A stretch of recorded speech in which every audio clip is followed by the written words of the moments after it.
ಬೆಳ್ಳಂಬೆಳಗ್ಗೆ ರಾಯಚೂರಿನಲ್ಲಿ ಗ್ರಾಮೀಣ ಕುಡಿಯುವ ನೀರು ಸರಬರಾಜು ಇಲಾಖೆ ಅಧಿಕಾರಿ ಮನೆ ಮೇಲೆ ಲೋಕಾಯುಕ್ತರು ದಾಳಿಯನ್ನು ನಡೆಸಿದ್ದಾರೆ. ರಾಯಚೂರು ಜಿಲ್ಲೆಯ ಸಿಂಧನೂರಿನಲ್ಲಿ ಗ್ರಾಮೀಣ ಕುಡಿಯುವ ನೀರು ಸರಬರಾಜು ಇಲಾಖೆ ಎಇಇ ಬಿ ವಿಜಯಲಕ್ಷ್ಮಿ ಅವರ ಮನೆ ಮೇಲೆ ದಾಳಿ ನಡೆದಿದೆ. ರಾಯಚೂರು ನಗರದಲ್ಲಿನ 2 ಮನೆ ಸೇರಿದಂತೆ 5 ಕಡೆಗಳಲ್ಲಿ ದಾಳಿಯನ್ನು ನಡೆಸಲಾಗಿದೆ.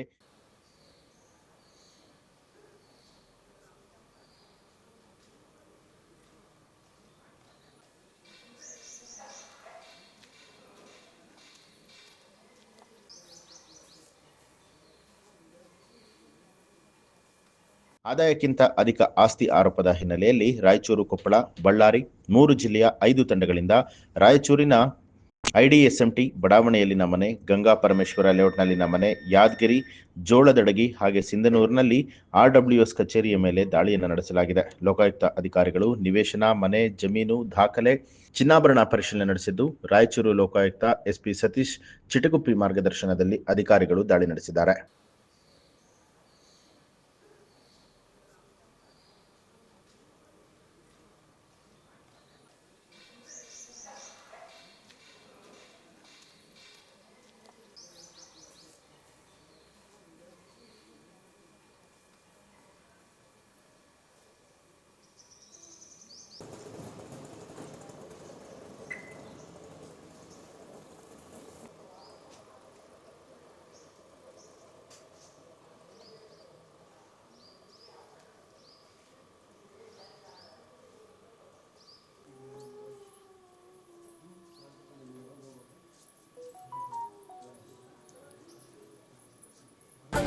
ನ್ಯೂಸ್ ಅಲರ್ಟ್ ನಿಮ್ಮಿಂದ ನಿಮಗಾಗಿ.